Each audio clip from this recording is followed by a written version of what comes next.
సిగ్గు శరం లేకుండా మాట్లాడుతున్నావు. ఒక నీచపు నికృష్ట పనులు చేసి తెలంగాణ పరువును తెలంగాణలో భారతదేశంలో కాదు ప్రపంచ దేశాల్లో కూడా పరువు తీసే విధంగా వ్యవహరించిన నీకు సిగ్గు శరం లేకుండా మాట్లాడుతున్నావు.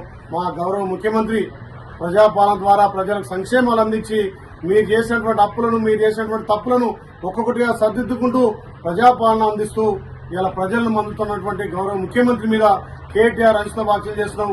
ఖబర్దార్ బిడ్డ, లుచ్చ పనులు చేసింది మీరు ఇలా తెలంగాణ పరువును భారతదేశంలో ప్రపంచ దేశాల్లో ఇలా తెలంగాణ పరువును తీసింది మీరు కాబట్టి ఇలా తెలంగాణ ప్రజలు మిమ్మల్ని చీకొట్టి ఇంట్లో కూర్చోబెట్టినా జైలు పోతూ ఇలా ఇంకా కూడా ఇలాంటి వ్యాఖ్యలు చేయడం నిజంగా కూడా నీ అవివేకానికి నిదర్శనంగా మళ్ళొక్కసారి గౌరవ ముఖ్యమంత్రి రేవంత్ రెడ్డి గారి మీద నోరు జారితే తస్మత్ జాగ్రత్త బిడ్డ.